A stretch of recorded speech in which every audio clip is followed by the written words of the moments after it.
حاسس ان اللبس ده هيقول زمالك زمالك، حاسس كده، حاسس ان السعاده والفخر اللي انا فيها ده بكره اجي لابس فانيله الزمالك بالليل بالخطين ارجوكوا يا جماعه العبوا بكره بالابيض والخطين بتوعنا.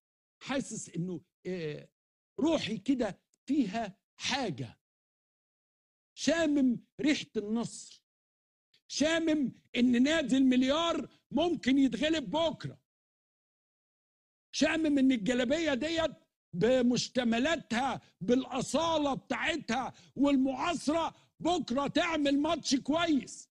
انزلوا بكره بجلاليب يا جماعه، هاتوا جلاليبكم معاكم، الجلابيه البيضاء ام خطين، هو ده الاصل في الموضوع.